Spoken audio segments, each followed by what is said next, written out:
And hello everyone, welcome back to the reading stream. Apologies for starting later than preferred. I do remember I put the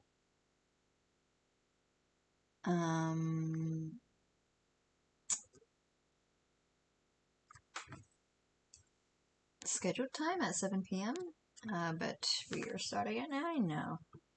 Guess it's okay because I actually don't have viewers, so no one's late if no one really planned to arrive, except myself. I'm late to my own event, which is fine.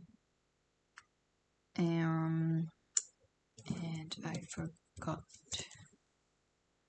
to put some music on.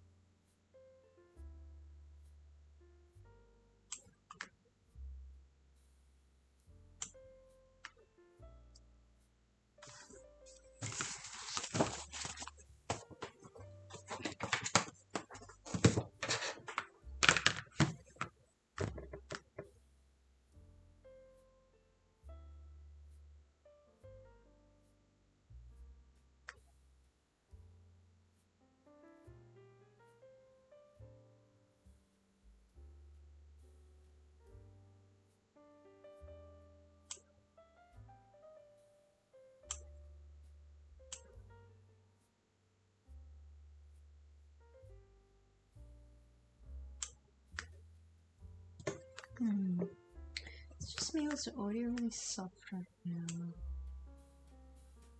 As in the music compared to my voice.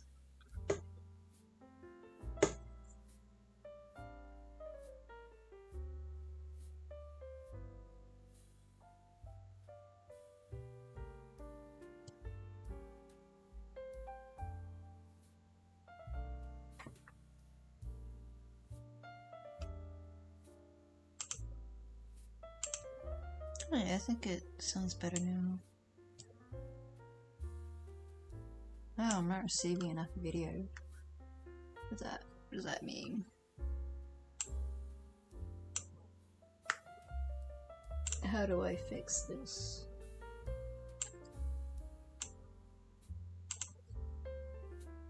Can I change the output speed or something?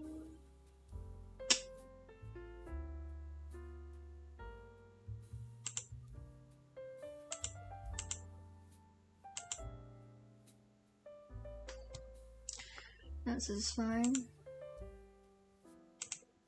About 5,000 kilobytes per second.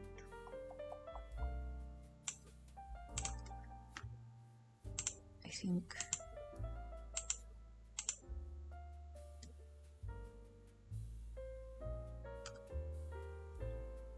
Okay, well. I hope everyone has been doing well this past week. I've been taking a little bit of a break with the rest of the things that I have been doing.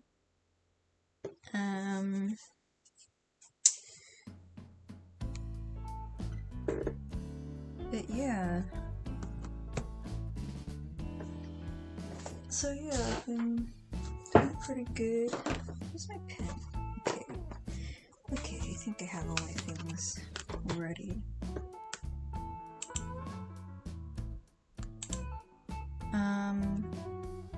By the way,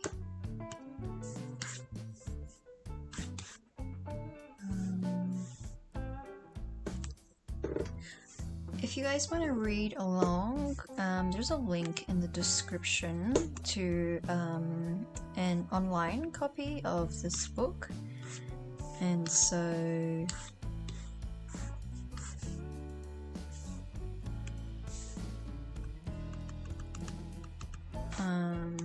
you guys can follow along.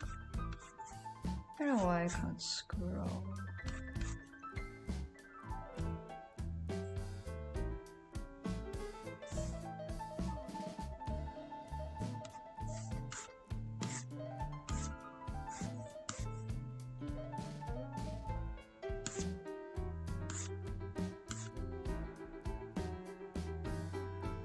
Okay, so where we left off last week was that Armstrong disappeared, is that right? Because Bloor and Lombard were chasing him because they suspected he was the person behind all of this. But it ends up not being true because he went missing, and there are 3 soldiers left, so based on what has been happening, that should mean that Armstrong is dead. And that there are 3 of them left. That's Bloor, Lombard, and Vera. So I'm just finding my list of names. Okay. So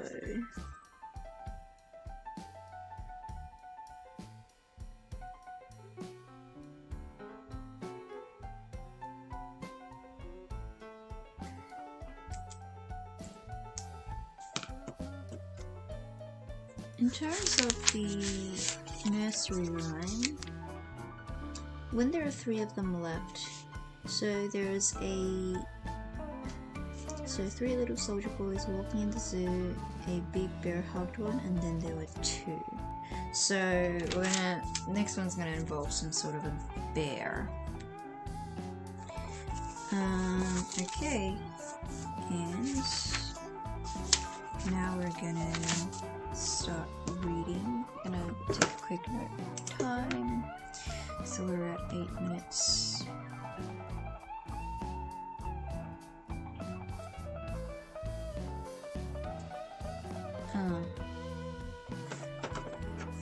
Not enough video.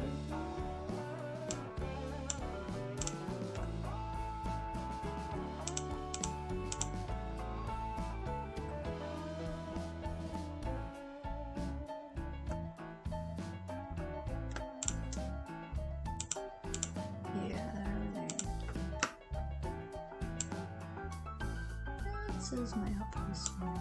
Okay, whatever, I'm just gonna start.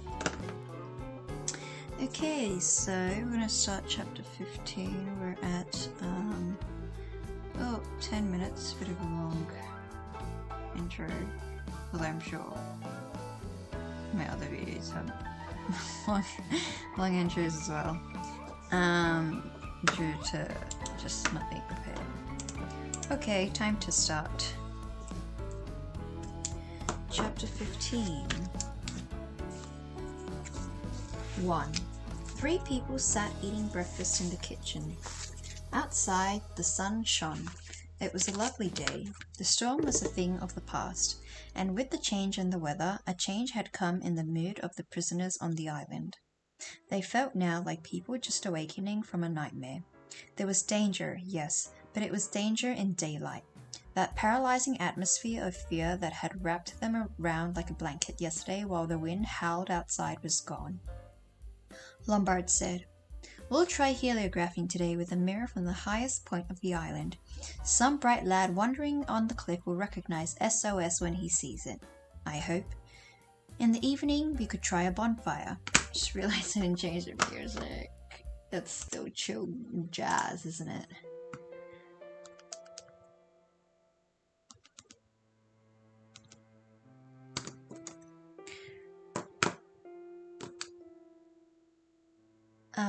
In the evening we could try a bonfire, only there isn't much wood.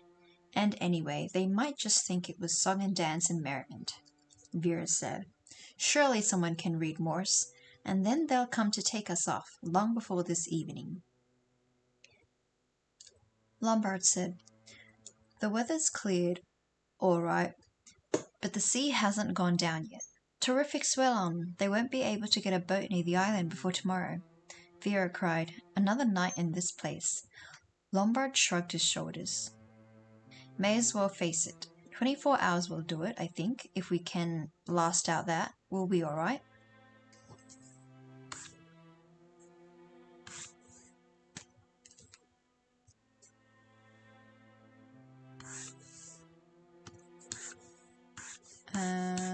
having trouble turning the page.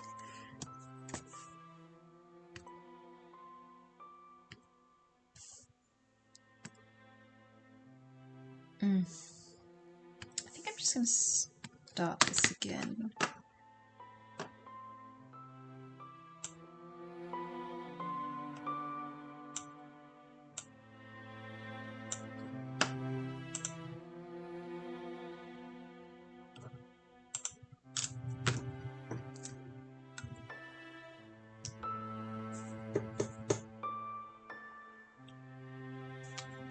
Okay, I'm just going to restart.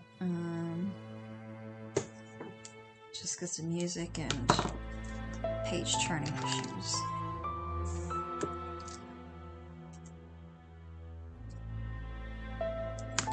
Okay. Chapter 15. 1. 3 people sat eating breakfast in the kitchen. Outside, the sun shone. It was a lovely day. The storm was a thing of the past. And with the change in the weather, a change had come in the mood of the prisoners on the island. They felt now like people just awakening from a nightmare. There was danger, yes, but it was danger in daylight. That paralyzing atmosphere of fear that had wrapped them around like a blanket yesterday while the wind howled outside was gone. Lombard said, "We'll try heliographing today with a mirror from the highest point of the island. Some bright lad wandering on the cliff will recognize SOS when he sees it, I hope. In the evening we could try a bonfire, only there isn't much wood. And anyway, they might think it was song and dance and merriment." Vera said, "Surely someone can read Morse, and then they'll come to take us off, long before this evening." Lombard said, "The weather's cleared all right, but the sea hasn't gone down yet. Terrific swell on. They won't be able to get a boat near the island before tomorrow." Vera cried, "Another night in this place?"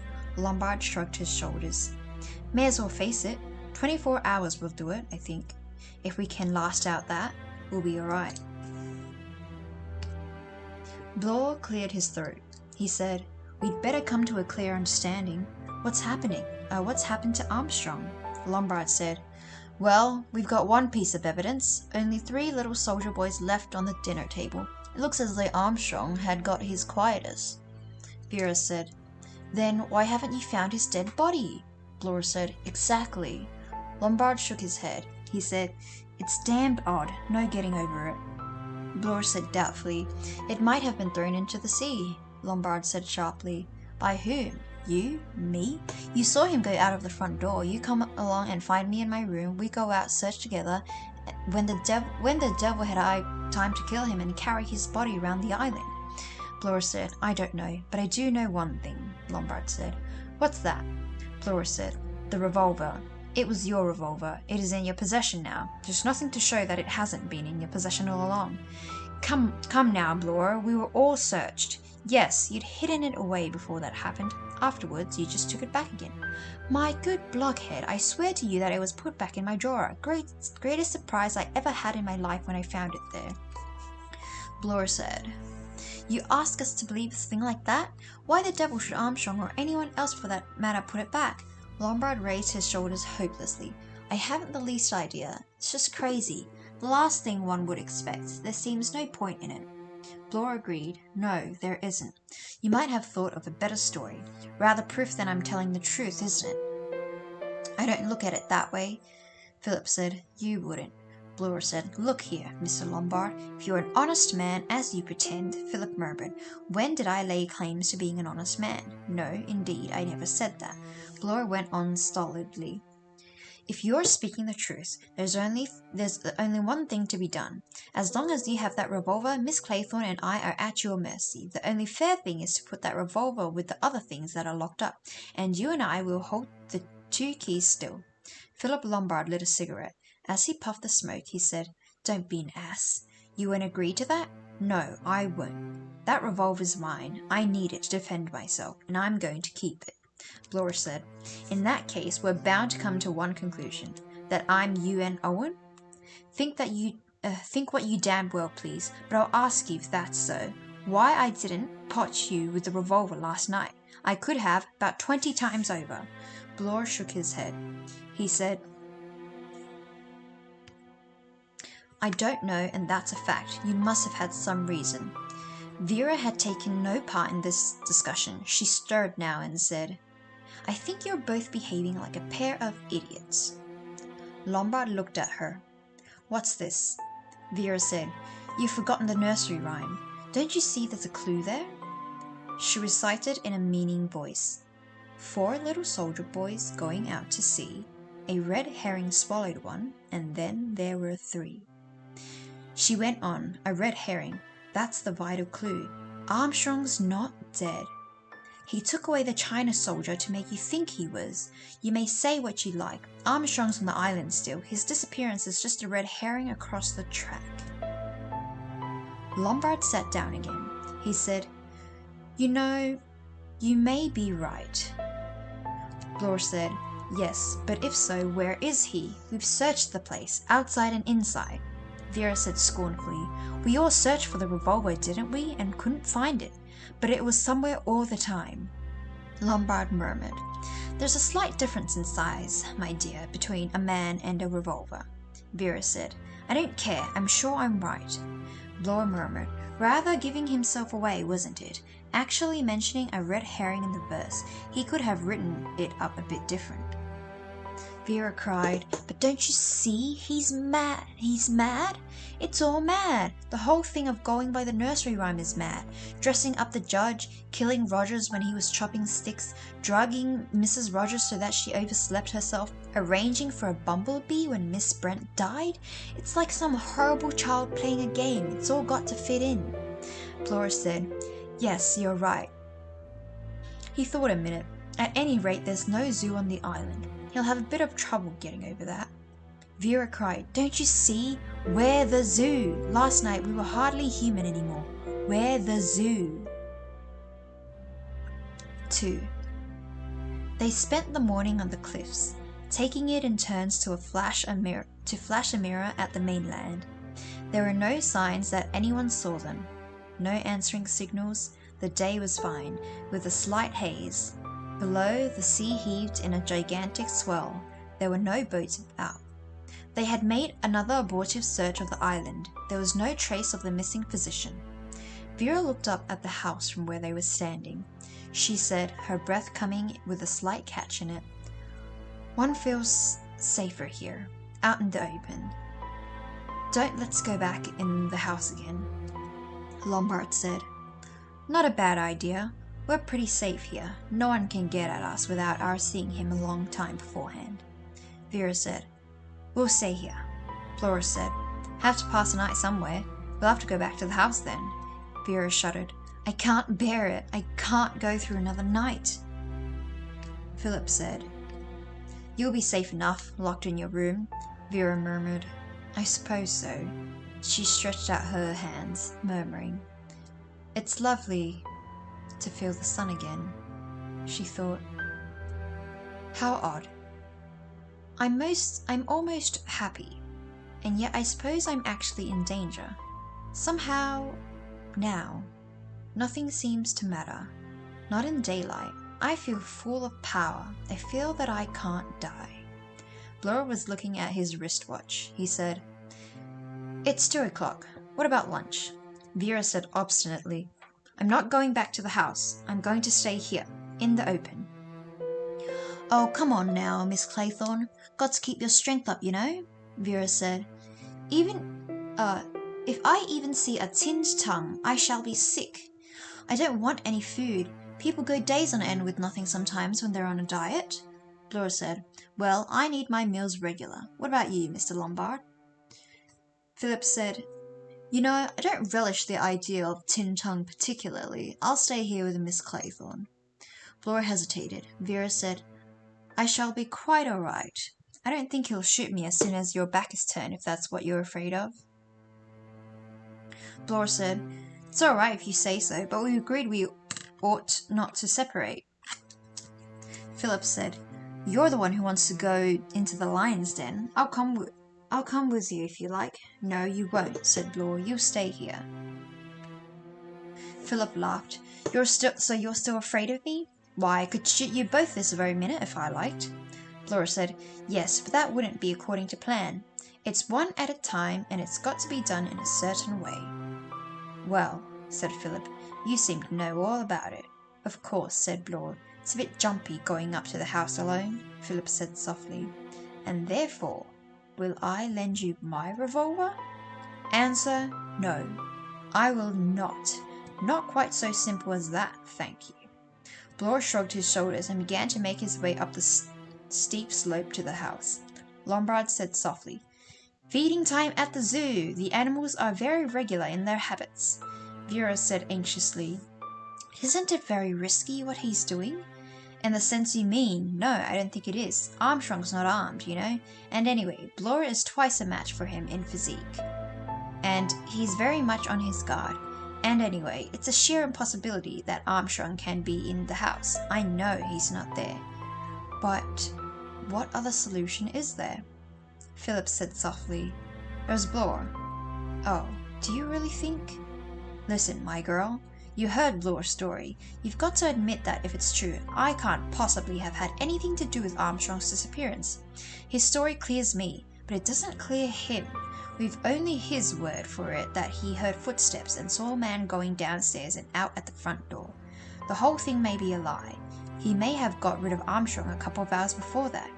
How? Lombard shrugged his shoulders. That we don't know.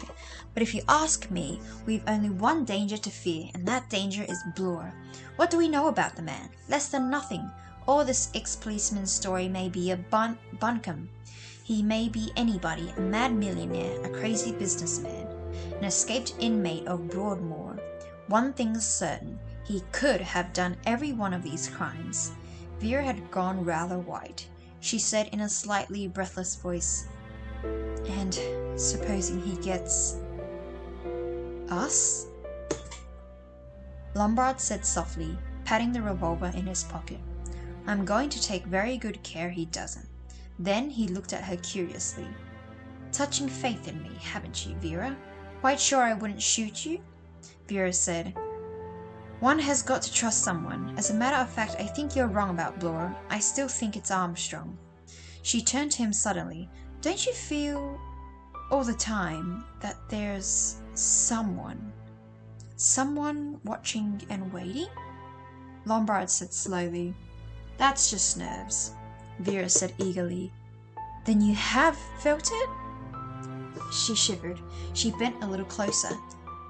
Tell me, you don't think... She broke off, went on. I read a story once about two judges that came to a small American town from the Supreme Court. They administered justice, absolute justice, because he didn't come from this world at all. Lombard raised his eyebrows. He said, Heavenly visitants, eh? No, I don't believe in the supernatural. This business is human enough. Vera said in a low voice, Sometimes I'm not sure. Lombard looked at her. He said, That's conscience.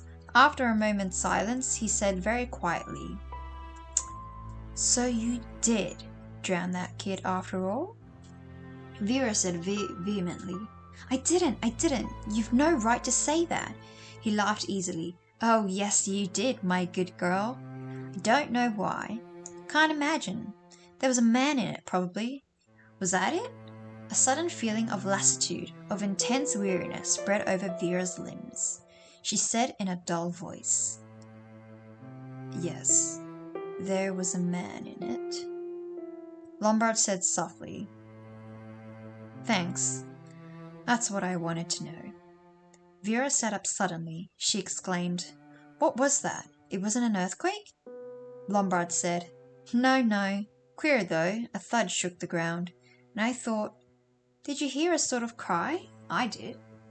They stared up at the house. Lombard said, It came from there. We'd better go up and see. No, I'm not going. Please yourself. I am, Vera said desperately. All right, I'll come with you. They walked up the slope to the house. The terrace was peaceful and innocuous looking in the sunshine. They hesitated there a minute. Then instead of entering by the front door, they made a cautious circuit of the house.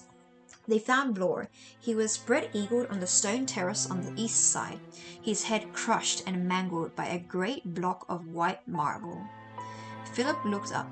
He said, "Whose is that window just above?" Vera said in a low, shuddering voice. "It's mine, and that's the clock from my mantelpiece. I remember now. It was shaped like a bear," she repeated, and her voice shook and quavered. "It was shaped like a bear."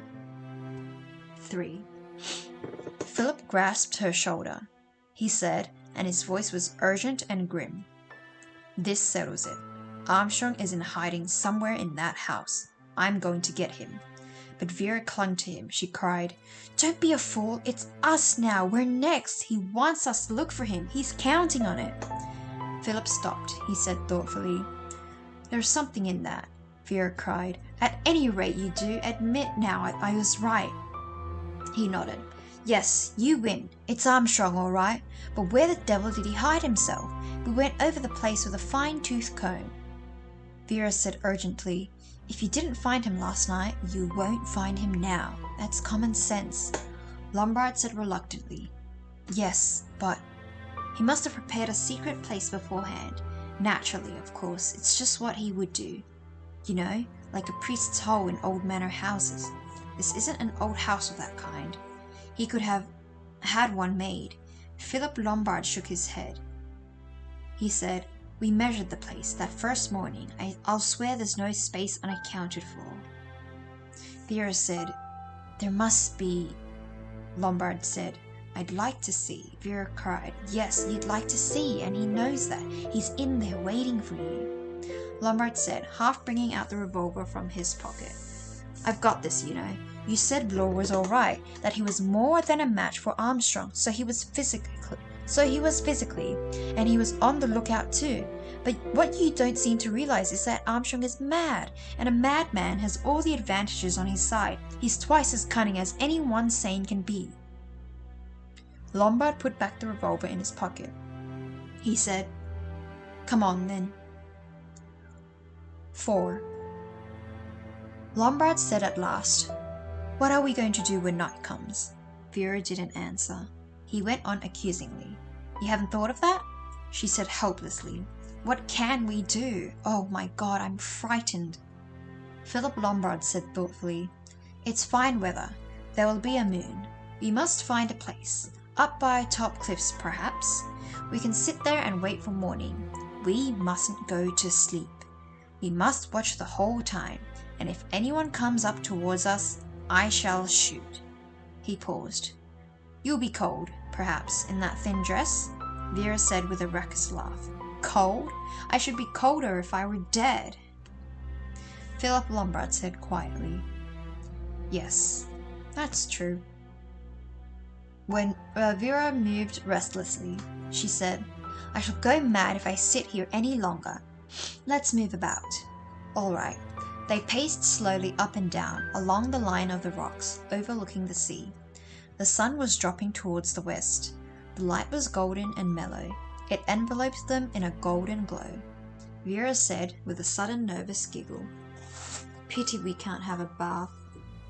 Philip was looking down towards the sea. He said abruptly, "What's that there? You see? By that big rock? No, a little farther to the right." Vera stared. She said, "It looks like somebody's clothes." "A bather, eh?" Lombard laughed. "Queer, I suppose it's only seaweed." Vera said, "Let's go and look." "It is clothes," Lombard said as they drew nearer. "A bundle of them. That's a boot. Come on, let's scramble along here." They scrambled over the rocks. Vera stopped suddenly. She said, "It's not clothes. It's a man." The man was wedged between two rocks, flung there by the tide earlier in the day. Lombard and Vera reached it in a last scramble. They bent down. A purple, discolored face. A hideous, drowned face. Lombard said, "My God, it's Armstrong." And that's chapter 16.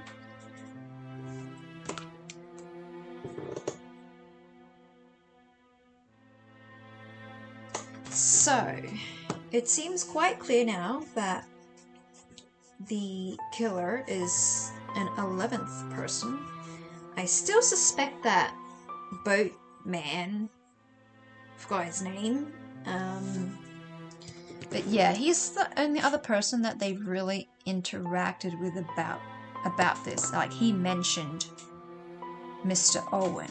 He said that, oh wait, did he mention Mr. Owen? Maybe I'm not remembering correctly, actually. It was Rogers that mentioned Owens was, like, overseas, I think? Something like that. Yeah.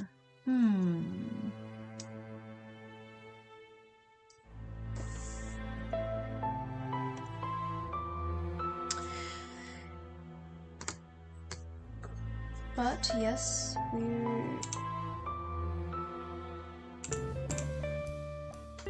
we should take a break in the meantime.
Alrighty. I wanna quickly start again.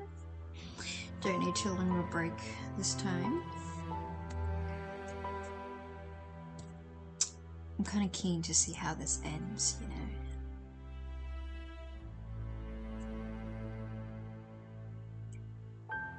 Okay, let's go. Chapter 16.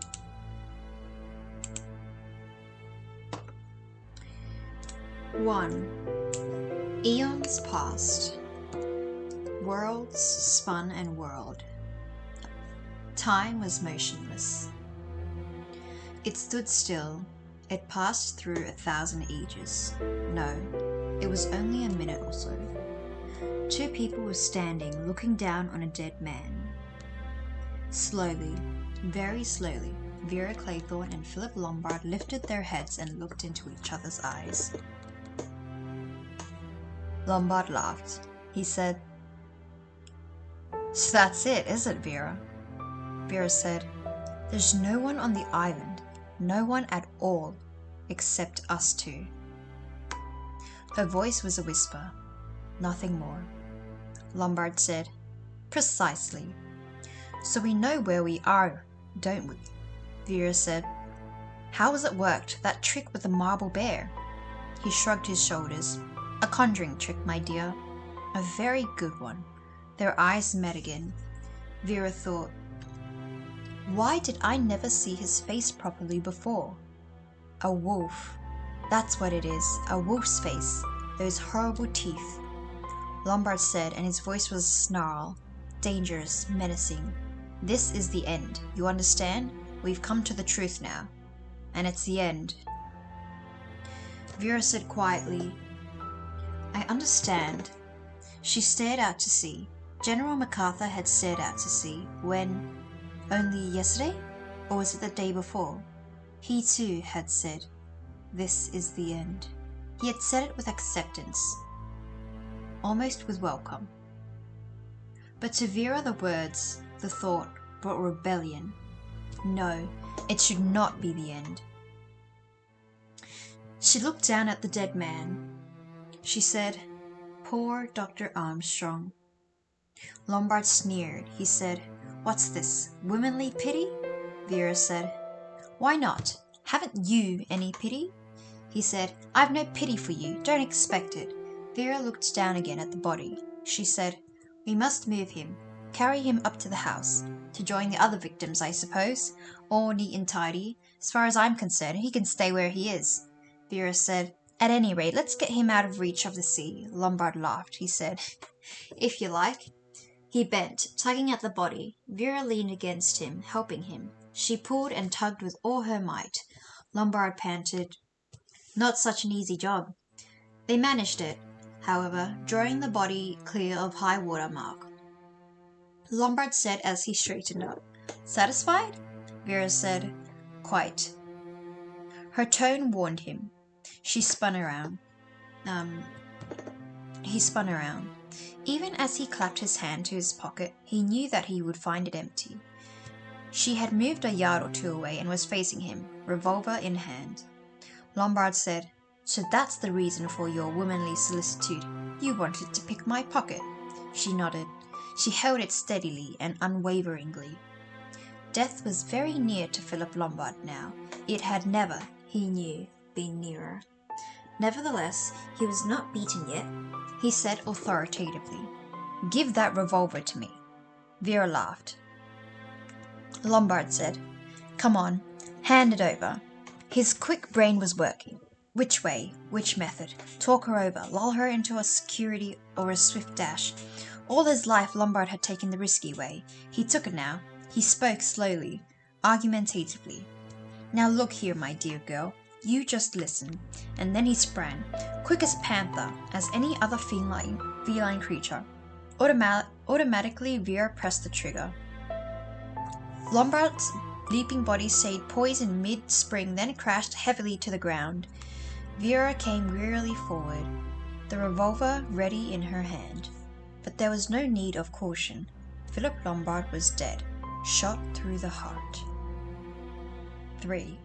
Relief possessed Vera, enormous, exquisite relief. At last it was over. There was no more fear, no more stealing of her nerves. She was alone on the island, alone with 9 dead bodies. But what did that matter? She was alive. She sat there, exquisitely happy, exquisitely at peace. No more fear. 4. The sun was setting when Vera moved at last. Sheer reaction had kept her immobile. There had been no room in her for anything but the glorious sense of safety. She realized now that she was hungry and sleepy, principally sleepy. She wanted to throw herself on her bed and sleep and sleep and sleep. Tomorrow, perhaps, they would come and rescue her, but she didn't really mind. She didn't mind staying here, not now that she was alone. Oh, blessed, blessed peace. She got to her feet and glanced up at the house. Nothing to be afraid of any longer. No terrors waiting for her. Just an ordinary, well-built modern house. And yet, a little earlier in the day, she had not been able to look at it without shivering. Fear. What a strange thing fear was. Well, it was over now. She had conquered, had triumphed over the most deadly peril. By her own quick-wittedness and adroitness, she had turned the tables on her would-be destroyer. She began to walk up towards the house. The sun was setting, the sky to the west was streaked with red and orange. It was beautiful and peaceful. Vera thought the whole thing might be a dream. How tired she was, terribly tired. Her limbs ached, her eyelids were dropping. Not to be afraid anymore. To sleep, sleep, sleep, sleep. To sleep safely since she was alone on the island, one little soldier boy left all alone. She smiled to herself. She went in at the front door. The house too felt strangely peaceful. Vera thought, ordinarily one wouldn't care to sleep where there's a dead body in practically every bedroom. Should she go to the kitchen and get herself something to eat? She hesitated a moment, then decided against it. She was really too tired. She paused by the dining room door. There were still 3 little china figures in the middle of the table. Vera laughed. She said, "You're behind the times, my dears." She picked up 2 of them and tossed them out through the window. She heard them crash on the stone of the terrace. The 3rd little figure she picked up and held in her hand. She said, "You can come with me. We've won, my dear. We've won." The hall was dim in the dying light. Vera, the little soldier clasped in her hand, began to mount the stairs, slowly because her legs were suddenly very tired. One little soldier boy left all alone. How did it end? Oh, yes! He got married and then there were none. Married. Funny how she suddenly got the feeling again that Hugo was in the house. Oh, maybe it's Hugo. I don't know. Very strong. Yes, Hugo was upstairs waiting for her. Vera said to herself, "Don't be a fool. You're so tired that you're imagining the most fantastic things." Slowly up the stairs.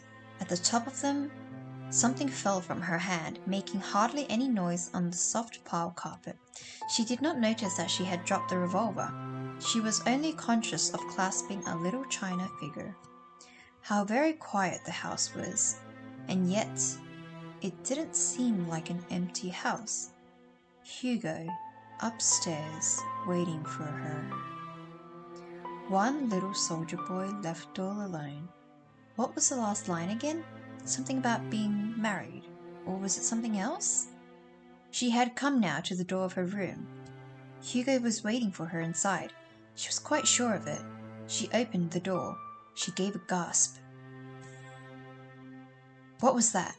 Hanging from the hook in the ceiling? A rope with a noose already? And a chair to stand upon, a chair that could be kicked away. That was what Hugo wanted. And of course that was the last line of the rhyme. He went and hanged himself, and then there were none. The little china figure fell from her hand. It rolled unheeded and broke against the fender.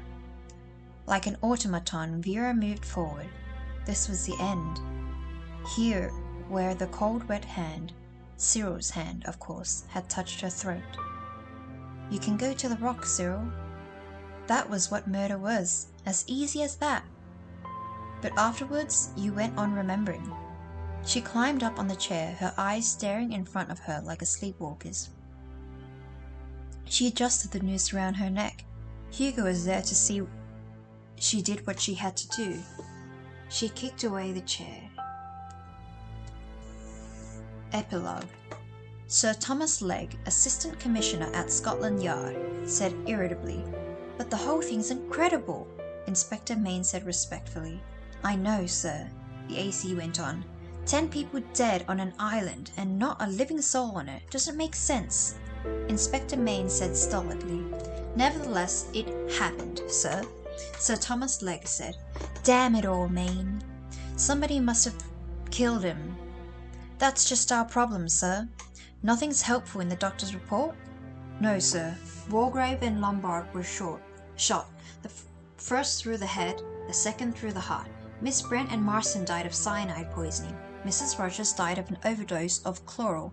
Rogers' head was split open, Laura's head was crushed in. Armstrong died of drowning. MacArthur's skull was fractured by a blow on the back of the head, and Vera Claythorne was hanged." The AC winced. He said, "Nasty business, all of it." He considered for a minute or two. He said irritably, "Do you mean to say that you haven't been able to get anything helpful out of the Sticklehaven people? Dash it, they must know something." Inspector Mayne shrugged his shoulders. "They're ordinary, decent seafaring folk. They know that the island was brought by a man called Owen, and that's about all they do know. Who provisioned the island and made all the necessary arrangements? A man called Morris, Isaac Morris. And what does he say about all it?" "He can't say anything, sir. He's dead." The AC frowned. "Do we know anything about this Morris?" "Oh yes, sir, we know about him. He wasn't a very savoury gentleman, Mr. Morris.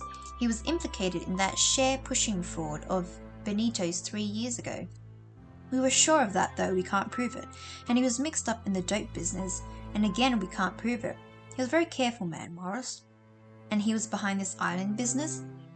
"Yes, sir. He put through the sale, though he made it clear that he was buying Soldier Island for a third party, unnamed. Surely there's something to be found out on the financial angle there."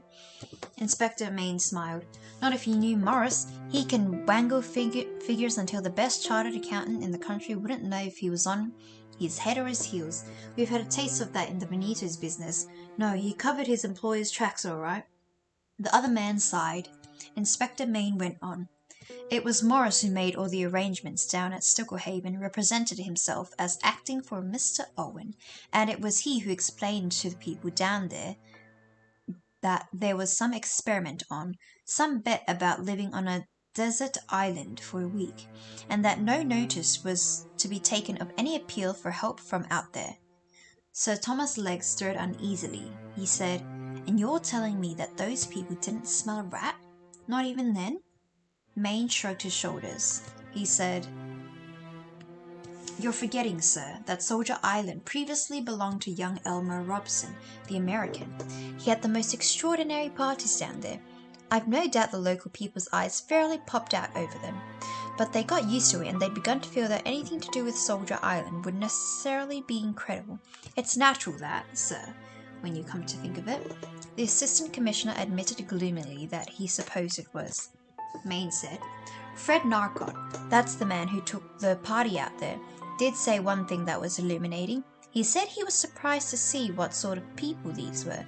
Not at all like Mr. Robson's parties. I think it was the fact that they all were all so normal and so quiet that made him override Morris's orders and take out a boat to the island after he'd heard about the SOS signals." "When did he and the other man go?" "The signals were seen by a party of Boy Scouts on the morning of the 11th. There was no possibility of getting out there that day. The men got there on the afternoon of the 12th at the first moment possible to run a boat ashore there. They were all quite positive, and nobody could have left the island before they got there. There was a big sea on after the storm. Couldn't somebody have swum ashore? It's over a mile to the coast, and there were heavy seas and big breakers inshore." and there were a lot of people, Boy Scouts and others on the cliff looking out towards the island and watching. The AC sighed. He said, "What about that gramophone record you found in the house? Couldn't you get a hold of anything there that might help?" Inspector Main said, I've been into that. It was supplied by a firm that do a lot of theatrical stuff and film effects. It was sent to U.N. Owen, SCO Isaac Morris, and was understood to be required for the amateur performance of a hitherto unacted play. The typescript of it was returned with the record. Legs said, "And what about the subject matter, eh?" Inspector Main said gravely, "I'm coming to that, sir." He cleared his throat. "I've investigated those accusations as thoroughly as I can, starting with the Rogerses, who were the first to arrive on the island. They were in service with a Miss Brady who died suddenly. Can't get anything definite out of the doctor who attended her. He says they certainly didn't poison her or anything like that, but his personal belief is that there was some funny business, that she died as the result of neglect on their part. Says it's the sort of thing that's quite impossible to prove. Then there is Mr. Justice Wargrave. That's okay. He was the judge who sentenced Seton. By the way, Seton was guilty, unmistakably guilty. Evidence turned up later, after he was hanged, which proved that beyond any shadow of a doubt. But there was a good deal of comment at the time. 9 people out of 10 thought Seton was innocent, and that the judge's summing up had been vindictive. The Claythorne girl, I find, was governess in a family where a death occurred by drowning. However, she doesn't seem to have had anything to do with it, and as a matter of fact, she behaved very well, swam out to the rescue, and was actually carried out to sea and only just rescued in time." "Go on," said the AC with a sigh. Main took a deep breath. "Dr. Armstrong now, well-known man, had a consulting room in Harley Street. Absolutely straight and above board in his profession. Haven't been able to trace any record of an illegal operation or anything of the kind. It's true that there was a woman called Cleese who was operated on him way back in 1925 at Leithmore when he was attached to the hospital there. Peritonitis, and she died on the operating table. Maybe he wasn't very skillful over the op. After all, he hadn't much experience, but after all, clumsiness isn't a criminal offence. There was certainly no motive. Then there's Miss Emily Brent. Girl, Beatrice Taylor, was in service with her, got pregnant, was turned out by her mistress, and went and drowned herself. Not a nice business, but again, not criminal. That," said the AC, "seems to be the point U.N. Owen dealt with, cases that the law couldn't touch." Main went stolidly on with his list. "Young Marston was a fairly reckless car driver, had his license endorsed twice, and he ought to have been prohibited from driving in my opinion. That's all there is to him. The 2 names, John and Lucy Combs, were those of 2 kids he knocked down and killed near Cambridge. Some friends of his gave evidence for him, and he was let off with a fine." "Can't find anything definite about General MacArthur?"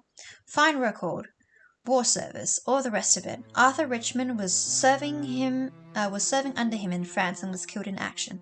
No friction of any kind between him and the general. They were close friends, as a matter of fact. There were some blunders made about that time. Commanding officers sacrificed men unnecessarily. Possibly this was a blunder of that kind." "Possibly," said the AC. "Now, Philip Lombard.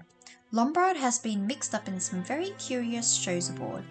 He sailed very near the law once or twice. Got a reputation for daring and for not being over-scrupulous. Sort of fellow who might do several murderers in some quiet, out-of-the-way spot. Then we come to Bloor." Main hesitated. "He, of course, was one of our lot." The other man stirred. "Bloor," said the Assistant Commissioner forcibly, "was a bad hat." "You think so, sir?" The AC said, "I always thought so, but he was clever enough to get away with it. It's my opinion that he committed black perjury in the Lander case. I wasn't happy about it at the time, but I couldn't find anything. I put Harris onto it, and he couldn't find anything, but I'm still of the opinion that there was something to find if we'd known how to set about it. The man wasn't straight." There was a pause. Then Sir Thomas Legge said, "And Isaac Morris is dead, you say? When did he die?" "I thought you'd soon come to that, sir. Isaac Morris died on the night of August 8th. Took an overdose of sleeping stuff. One of the barbiturates, I understand. There wasn't anything to show whether it was accident or suicide." Legge said slowly, Care to know what I think, Main?" Perhaps I can guess, sir, Legg said heavily. That death of Morris's is a damned sight too opportune. Inspector Mayne nodded. He said, I thought you'd say that, sir. The Assistant Commissioner brought down his fist with a bang on the table. He cried out, The whole thing's fantastic, impossible. 10 people killed on a bare rock of an island, and we don't know who did it, or why, or how. Mayne coughed. He said, Well, it's not quite like that, sir. We do know why, more or less. Some fanatic with a bee in his bonnet about justice. He was out to get people who were beyond the reach of the law. He picked 10 people. Whether they were really guilty or not doesn't matter. The Commissioner stirred. He said sharply, Doesn't it? It seems to me. He stopped. Inspector Mayne waited respectfully. With a sigh, Legg shook his head. Carry on, he said. Just for a minute I felt I'd got somewhere. Got, as it were, the clue to the thing. It's gone now. Go ahead with what you were saying. Mayne went on. There were 10 people to be executed, let's say. They were executed. UN Owen accomplished this task, and somehow or other he spirited himself off that island into thin air. The AC said, First-class vanishing trick. But you know, Mayne, there must be an explanation. Mayne said, You're thinking, sir, if that man wasn't on the island, he couldn't have left the island, and according to the accountant of the interested parties, he was never on the island. Well, then the only explanation possible is that he was actually one of the 10. The AC nodded. Mayne said earnestly, We thought of that, sir. We went into it. Now, to begin with, we're not quite in the dark as to what happened on Soldier Island. Vera Claythorne kept a diary. So did Emily Brent. Old Wargrave made some notes. Dry legal cryptic stuff, but quite clear. And Bloor made notes too. All those accounts tally. The deaths occurred in this order. Marston, Mrs. Rogers, MacArthur, Rogers, Miss Brent, Wargrave. After his death, Vera Claythorne's diary states that Armstrong left the house in the night and that Bloor and Lombard had gone after him. Bloor has one more entry in his notebook. Just 2 words. Armstrong disappeared.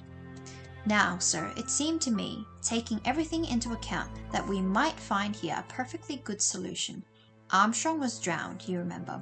Granting that Armstrong was mad, that what was to prevent him having killed off all the others and then committed suicide by throwing himself over the cliff, or perhaps while trying to swim to the mainland? That was a good solution, but it won't do. No, sir, it won't do. First of all, there's the police surgeon's evidence. He got to the island early on the morning of August 13th. He couldn't say much to help us. All he could say was that all the people had been dead at least 36 hours and probably a good deal longer. But he was fairly definite about Armstrong, said he must have been from 8 to 10 hours in the water before his body was washed up. That works out as this, that Armstrong must have gone into the sea sometime... Excuse me. Armstrong must have gone into the sea sometime during the night of the 10th to 11th. And I'll explain why. We found the point where the body was washed up. It had been wedged between 2 rocks and where there were bits of cloth, hair, etc. on them. It must have been deposited there at high water on the 11th. That's to say, around about 11 o'clock a.m. After that, the storm subsided, and succeeding high water marks are considerably lower. You might say, I suppose, that Armstrong managed to polish off the other 3 before he went to the sea that night. But there's another point, and one you can't get over. Armstrong's body had been dragged above high water mark.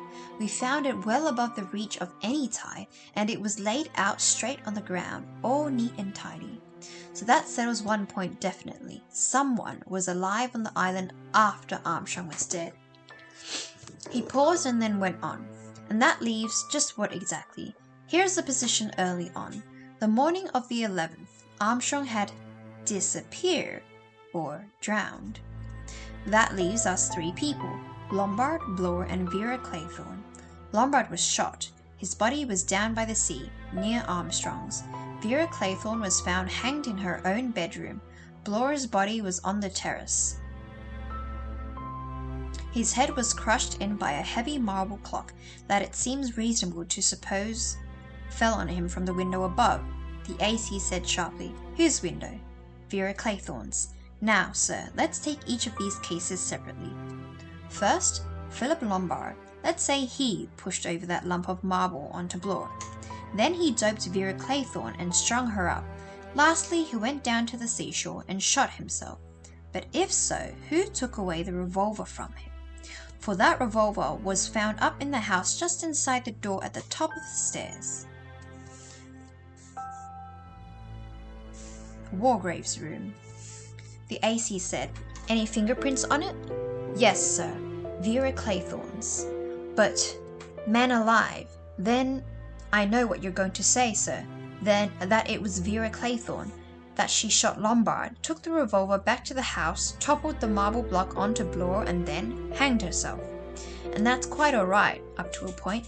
There's a chair in her bedroom, and on the seat of it are marks of seaweed, same as on her shoes. Looks as though she stood on the chair, adjusted the rope round her neck, and kicked away the chair. But that chair wasn't found kicked over. It was, like all the other chairs, neatly put back against the wall. That was done after Vera Claythorne's death, by someone else. That leaves us with Blore, and if you tell me that after shooting Lombard and inducing Vera Claythorne to hang herself, then he went out and pulled down a whacking great block of marble on himself by tying a string to it or something like that, well, I simply don't believe you. Men don't commit suicide that way. And what's more, Blore wasn't that kind of man. We knew Blore, and he was not the man that you'd ever accuse of a desire for abstract justice. The Assistant Commissioner said. I agree. Inspector Main said, and therefore, sir, there must have been someone else on the island, someone who tied it up when the whole business was over. But where was he all the time, and where did he go? The Sticklehaven people are absolutely certain that no one could have left the island before the rescue boat got there. But in that case... He stopped. The Assistant Commissioner said, in that case... He sighed. He shook his head. He leaned forward. But in that case, he said, who killed them? And then that's the end. I ended up reading the epilogue straight after chapter 16 because I really wanted to know how the rest of it went. And so, I also do believe that there was an 11th person, and I think that's the case that's being made by the author.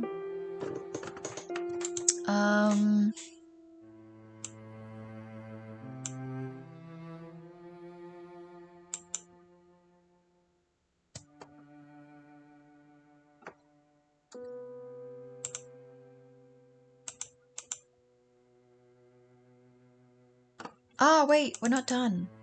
We're not done. Okay. Ooh. There's an extra bit that I didn't realize was a chapter. Okay. So it's titled as A Manuscript Document Sent to Scotland Yard by the Master of the Emma Jane Fishing Trawler. From my earliest youth, I realized that my nature was a mass of contradictions. I have, to begin with, an incurably romantic imagination. The practice of throwing a bottle into the sea with an important document inside was one that never failed to thrill me when reading adventure stories as a child. It thrills me still, and for that reason I have adopted this course, writing my confession, enclosing it in a bottle, sealing the latter, and casting it into the waves. There is, I suppose, 100 to 1 chance that my confession may be found, and then, or do I flatter myself, a hitherto unsolved murder mystery will be explained. I was born with other traits besides my romantic fancy. I have a definite sadistic delight in seeing or causing death. I remember experiments with wasps, with various garden pests. From an early age I knew very strongly the lust to kill. But side by side with this went a contradictory trait, a strong sense of justice. It is abhorrent to me that an innocent person or creature should suffer or die by any act of mine. I have always felt strongly that right should prevail. It may be understood, I think a psychologist would understand, that with my mental makeup being what it was, I adopted the law as a profession. The legal profession satisfied nearly all my instincts. Crime and its punishment has always fascinated me. I enjoy reading every kind of detective story and thriller. I've devised for my own private amusement the most ingenious ways of carrying out a murder. When in due course I came to preside over a court of law, that other secret instinct of mine was encouraged to develop. To see a wretched criminal squirming in the dock, suffering the tortures of the damned, as his dawn came slowly nearer, was to me an exquisite pleasure. Mind you, I took no pleasure in seeing an innocent man there. On at least 2 occasions I stopped cases where to my mind the accused was palpably innocent, directing the jury that there was no case. Thanks, however, to the fairness and efficiency of our police force, the majority of the accused persons who have come before me to be tried for murder have been guilty. I will say here that such was the case with the man Edward Seton. His appearance and manner were misleading, and he created a good impression on the jury.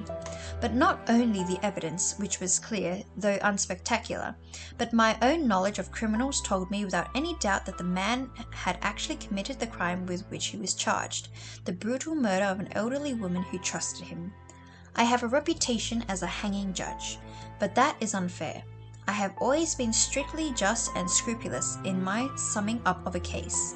All I have done is to protect the jury against the emotional effect of emotional appeals by some of our more emotional counsel. I have drawn their attention to the actual evidence. For some years past, I have been aware of a change within myself, a lessening of control, a desire to act instead of to judge. I have wanted, let me admit it frankly, to commit a murder myself. I recognize this as the desire of the artist to express himself. I was, or could be, an artist in crime. My imagination, sternly checked by the exigencies of my profession, waxed secretly to colossal force. I must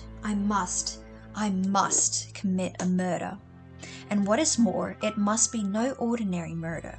It must be a fantastical crime, something stupendous, out of the common. In that one respect I have still, I think, an adolescent's imagination. I wanted something theatrical, impossible. I wanted to kill. Yes, I wanted to kill. But, incongruous as it may seem to some, I was restrained and hampered by my innate sense of justice. The innocent must not suffer. And then, quite suddenly, the idea came to me, started by a chance remark uttered during casual conversation. It was a doctor to whom I was talking, some ordinary undistinguished GP. He mentioned casually how often murder must be committed which the law was unable to touch. And he instanced a particular case, that of an old lady, a patient of his who had recently died. He was, he said, himself convinced that her death was due to the withholding of a restorative drug by a married couple who attended on her and who stood to benefit very sustainably by her death. That sort of thing, he explained, was quite impossible to prove, but he was nevertheless quite sure of it in his own mind. Okay. Just gonna take a break.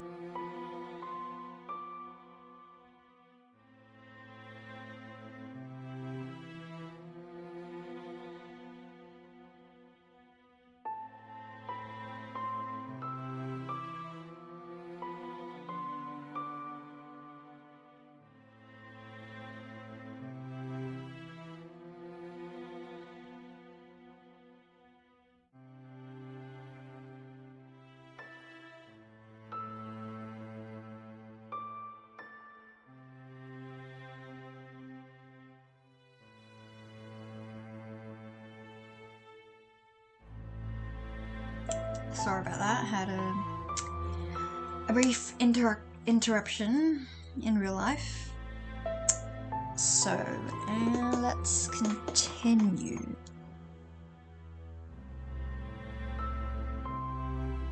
So, he was, he said, himself convinced that her death was due to the withholding of a restorative drug by a married couple who attended on her and who stood to benefit very sustainably by her death.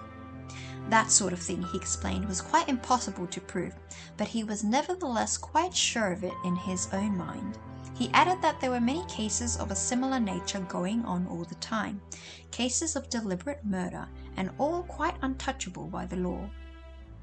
That was the beginning of the whole thing. I suddenly saw my way clear, and I determined to commit not one murder, but a murder on a grand scale. A childish rhyme of my infancy came back into mind, the rhyme of the 10 little soldier boys. It had fascinated me as a child of 2, the inexorable diminishment, the sense of inevitability. I began secretly to collect victims. I will not take up space here by going into details of how this was accomplished. I had a certain routine line of conversation which I employed with nearly everyone I met, and the results I got were really surprising. During the time I was in a nursing home, I collected the case of Dr. Armstrong, a violently teetotal sister who attended on me being anxious to prove to me the evils of drink by recounting to me a case many years ago in the hospital when a doctor was under the influence of alcohol had killed a patient on whom he was operating. A careless question as to where the sister in question had trained, etc., soon gave me the necessary data. I tracked down the doctor and the patient mentioned without difficulty. A conversation between 2 old military gossips in my club put me on the track of General MacArthur. A man who had recently returned from the Amazon gave me a devastating resume of the activities of one Philip Lombard. An indignant Memsahib in Majorca recounted the tale of the Puritan Emily Brent and her wretched servant girl. Anthony Marson I selected from a large group of people who had committed similar offences. His complete callousness and his inability to feel any responsibility for the lives he had taken made him, I considered, a type dangerous to the community and unfit to live. Ex-Inspector Bloor came my way quite naturally, some of my professional brethren discussing the Landert case with freedom and vigour. I took a very serious view of his offence. The police, as servants of the law, must be of a high order of integrity, for their word is perforce believed by view of their profession. Finally, there was a case of Vera Claythorne. It was when I was crossing the Atlantic. At a late hour one night, the sole occupants of the smoking room were myself and a good-looking young man called Hugo Hamilton. Hugo Hamilton was unhappy. To assuage that unhappiness, he had taken a considerable quantity of drink. He was in the maudlin, confidential stage. Without much hope of any result, I automatically started my routine conversational gambit. The response was startling. I can remember his words now. He said, "You're right. Murder isn't what most people think. Giving someone a dollop of arsenic, pushing them over a cliff, that sort of stuff." He leaned forward, thrusting his face into mine. He said, "I've known a murderess. Known her, I tell you. And what's more, I was crazy about her. God help me. Sometimes I think I still am. It's hell, I tell you. Hell. You see, she did it more or less for me. Not that I ever dreamed. Women are fiends. Absolute fiends. You wouldn't think a girl like that, a nice, straight, jolly girl, you wouldn't think she'd do that, would you? That she'd take a kid out to sea and let it drown? You wouldn't think a woman could do a thing like that?" I said to him, "Are you sure she did do it?" He said, and in saying it he seemed suddenly to sober up. "I'm quite sure. Nobody else ever thought of it, but I knew the moment I looked at her, when I got back after, and she knew I knew. What she didn't realize was that I loved that kid." He didn't say any more, but it was easy enough for me to trace back the story and reconstruct it. I needed a 10th victim, and I found him in a man named Morris. He was a shady little creature. Amongst other things, he was a dope peddler, and he was responsible for inducing the daughter of friends of mine to take to drugs. She committed suicide at the age of 21.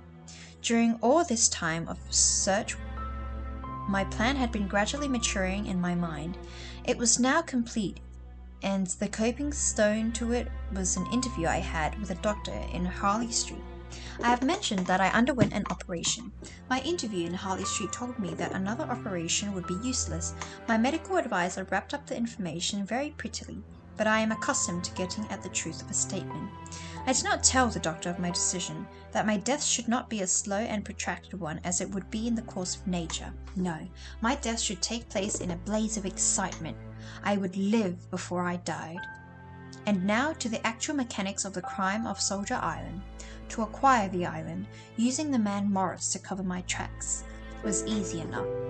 He was an expert in that sort of thing. Tabulating the information I had collected about my prospective victims, I was able to concoct a suitable bait for each. None of my plans miscarried. All my guests arrived at Soldier Island on the 8th of August. The party included myself. Morris was already accounted for. He suffered from indigestion. Before leaving London, I gave him a capsule to take last thing at night, which had, I said, done wonders for my own gastric juices. He accepted unhesitatingly. The man was a slight hypochondriac. I had no fear that he would leave any compromising documents or memoranda behind. He was not that sort of man. Okay, before I continue reading, I'm going to try and guess who this person is, because he's somebody on this list who was not mentioned. I'm gonna go back because I want to figure it out. So, it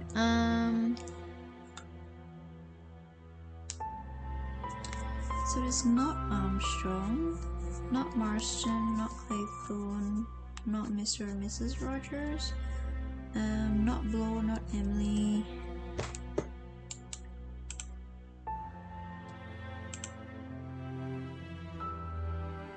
Not MacArthur. So it was...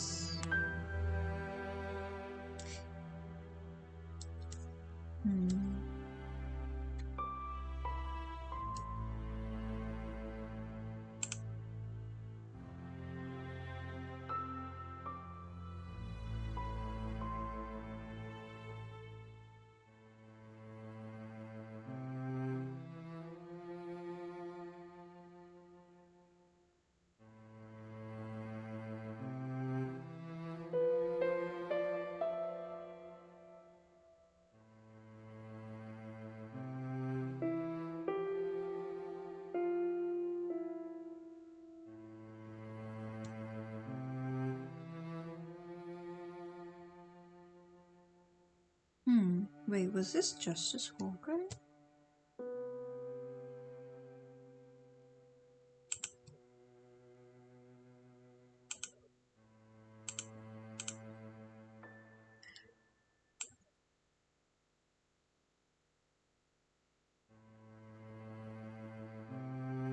But not Elm's evidence, which was clear, the unspectacular, by my own knowledge, was told me.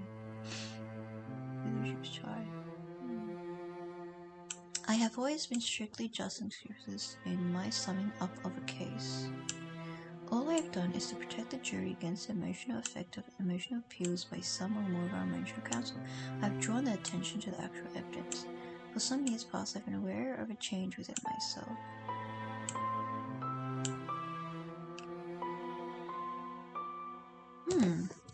Wait, when was Lombard chosen?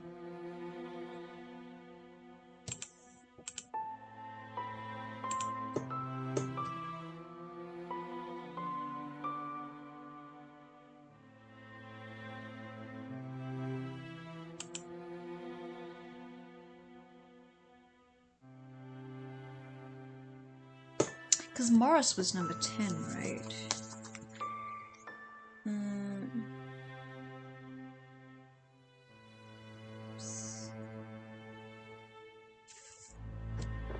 How did Lombard die then? Oh yeah, Vera shot him.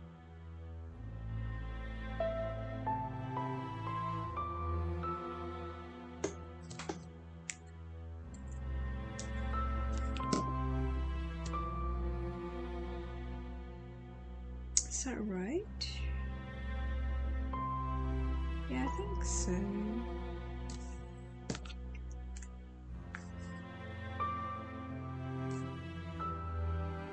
So was okay, was it a Walgrave or was someone else? Okay, I'm going to continue reading. So he was not that sort of man, as in reference to Morris. The order of death upon the island had been subjected by me to special thought and care. There were, I considered, amongst my guests, varying degrees of guilt.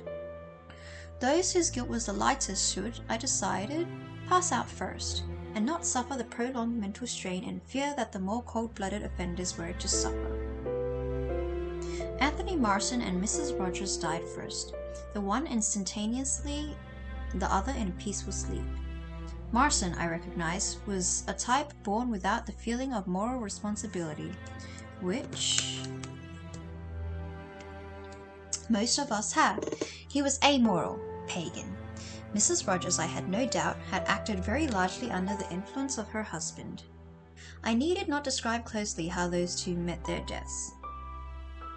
The police will have been able to work that out quite easily. Potassium cyanide is easily obtained by householders for putting down wasps.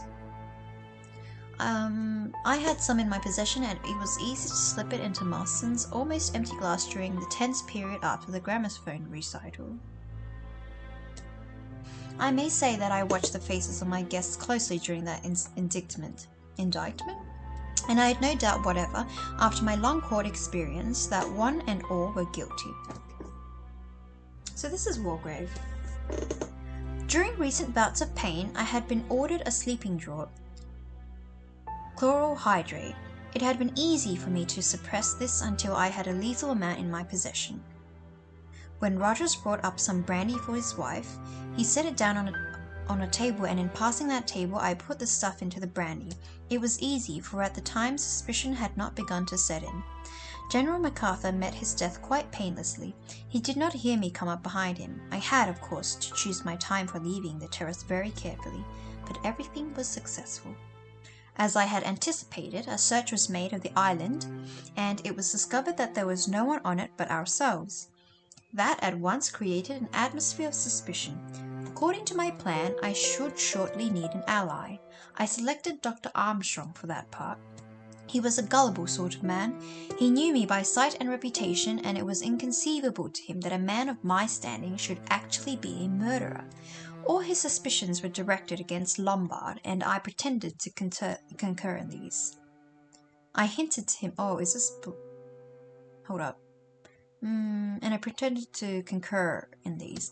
I hinted to him that I had a scheme by which it might be possible to trap the murderer into incriminating himself.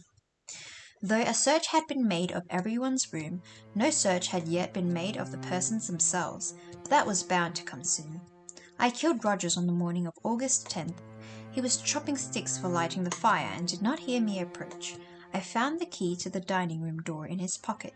He had locked it the night before. In the confusion attending the finding of Roger's body, I slipped into Lombard's room and abstracted his revolver. I knew that he would have one with him. In fact, I had instructed Morris to suggest as much when he interviewed him. At breakfast, I slipped my last dose of chloral into Miss Brent's coffee when I was refilling her cup. We left her in the dining room. I slipped in there a little while later. She was nearly unconscious, and it was easy to inject a strong solution of cyanide into her. The bumblebee business was really rather childish, but somehow, it pleased me. I liked adhering as closely as possible to my nursery rhyme. Immediately after this, what I had already foreseen happened. Indeed, I believe I suggested it myself. We all submitted to a rigorous search. I had safely hidden away the revolver and had no more cyanide or chloral in my possession.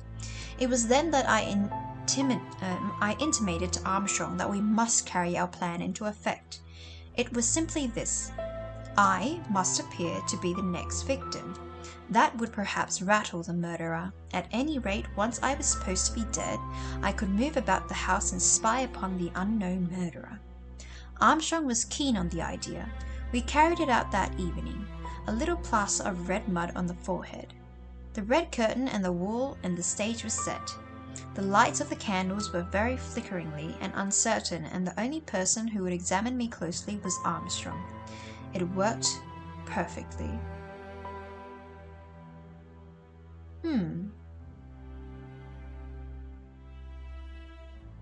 Oh, I see.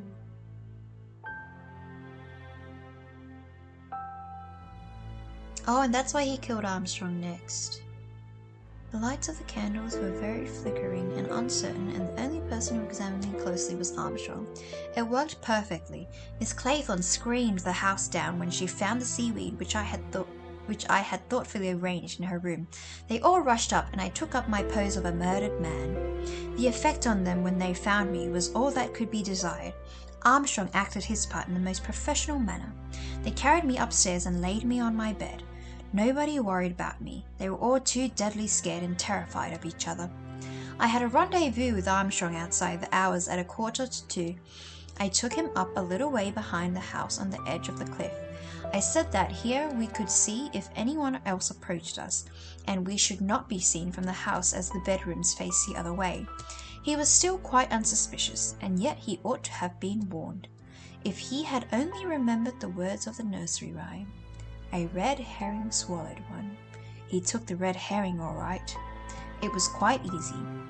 I uttered an exclamation, leant over the cliff, told him to look. Wasn't that the mouth of a cave? He leant right over. A quick, vigorous push sent him off his balance and splashed into the heaving sea below. I returned to the house. It must have been my footfall that Blore heard. A few minutes after I had returned to Armstrong's room, I left it, this time making a certain amount of noise so that someone should hear me. I heard a door open as I got to the bottom of the stairs. They must have glimpsed my figure as I went out the front door. It was a minute or two before they followed me. I had gone straight round the house and in at the dining room window, which I had left open. I shut the window and I later broke the glass. Then I went upstairs and laid myself out again on my bed. I calculated that they would search the house again, but I did not think they would look closely at any of the corpses. A mere twitch side of the sheet to satisfy themselves, and it was not Armstrong masquerading as a body. This is exactly what occurred. I forgot to say that I returned the revolver to Lombard's room. It may be of interest to someone to know where it was hidden during the search. There was a big pile of tinned food in the larder. I opened the bottommost of the tins, biscuits I think it contained, bedded in the revolver and replaced a strip of adhesive tape. I calculated, and rightly, that no one would think of working their way through a pile of apparently untouched foodstuffs, especially as all the top tins were soldered. The red curtain I had concealed by laying it flat on the seat of one of the drawing-room chairs under chintz cover and the wool in the seat cushion cutting a small hole. And now came the moment that I had anticipated.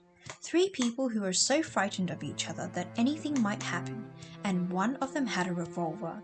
I watched them from the windows of the house.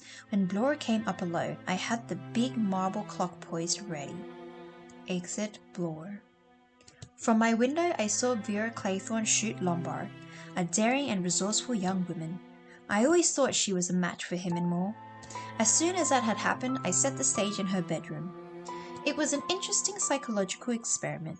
Would the consciousness of her own guilt, the state of nervous tension consequent on having just shot a man, be sufficient, together with the hypnotic suggestion of the surroundings, to cause her to take her own life? I thought it would. I was right. Vera Claythorne hanged herself before my eyes where I stood in the shadow of the wardrobe. And now for the last stage. I came forward, picked up the chair, and set it against the wall. I looked for the revolver and found it at the top of the stairs where the girl had dropped it. I was careful to preserve her fingerprints on it. And now, I shall finish writing this. I shall enclose it and seal it in a bottle, and I shall throw the bottle into the sea. Why? Yes, why? It was my ambition to invent a murder story that no one could solve. But no artist, I now realize, can be satisfied with art alone. There is a natural craving for recognition which cannot be gainsaid. I have, let me confess it in all humility, a pitiful human wish that someone should know just how clever I have been. In all this, I have assumed that the mystery of Soldier Island will remain unsolved. It may be, of course, that the police will be cleverer than I think. There are, after all, 3 clues. 1. The police are perfectly aware that Edward Seton was guilty. They know, therefore, that one of the 10 people on the island was not a murderer in any of the sense of the word, and it follows, paradoxically, that that person must logically be the murderer. The second clue lies in the 7th verse of the nursery rhyme. Armstrong's death is associated with a red herring, which he swallowed, or rather which resulted in swallowing him. That is to say, that at the stage of the affair some hocus pocus is clearly indicated, and that Armstrong was deceived by it and sent to his death. That might start a promising line of inquiry, for at that period there are only 4 persons, and of those 4 I am clearly the only one likely to inspire him with confidence. The third is symbolical. The manner of my death marking me on the forehead, the brand of Cain. There is, I think, little more to say. After entrusting my bottle and its message to the sea, I shall go to my room and lay myself down on the bed. To my eyeglasses is attached what seems a length of fine black cord, but it is elastic cord. I shall lay the weight of the body on the glasses. The cord I shall loop round the door handle and attach it, not too solidly, to the revolver. What I think will happen is this. My hand, protected with a handkerchief, will press the trigger. My hand will fall to my side. The revolver, pulled by the plastic, will recoil to the door, jarred by the door handle. It will detach itself from the elastic and fall. The elastic, released, will hang down innocently from the eyeglasses on which my body is lying. A handkerchief lying on the floor will cause no comment whatever. I shall be found, laid neatly on my bed, shot through the forehead in accordance with the record kept by my fellow victims. Times of death cannot be stated with any accuracy by the time our bodies are examined. When the sea goes down, there will come from the mainland boats and men, and they will find 10 dead bodies and an unsolved problem on Soldier Island. Signed, Lawrence Wargrave. Interesting. Well then, there we go.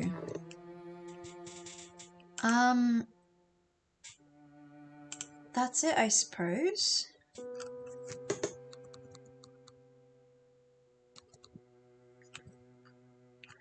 That's pretty good. The twists and mystery is always quite interesting.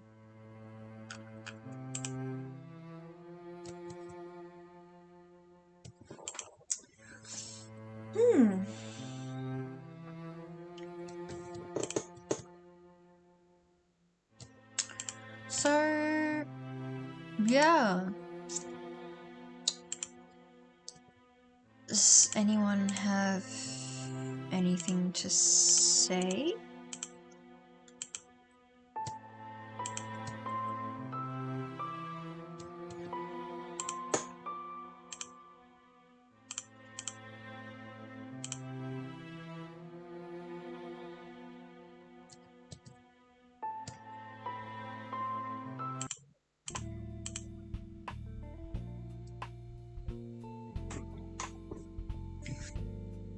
So it was Wargrave. So technically it was 11 people that died.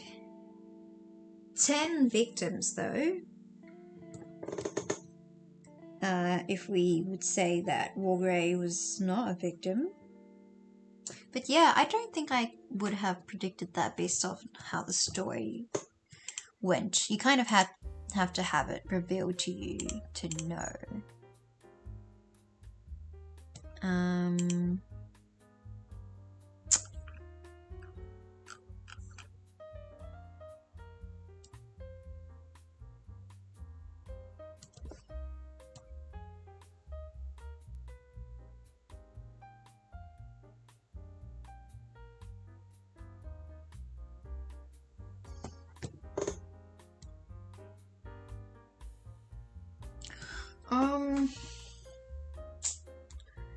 So yeah, this is the final stream for this book series. I don't plan on doing any more reading streams on this channel, but I might do so on another platform, like another, yeah. Anyways, basically not here. But yeah, that was quite an interesting read. I definitely do want to check out more Agatha Christie books in the future.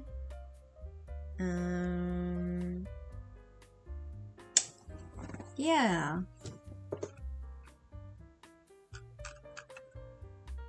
Well, thank you for listening.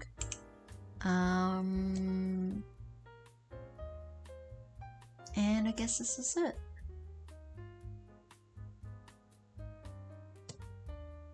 I might do more of these in the future, but I'm not sure for now. But yeah, see you guys next time.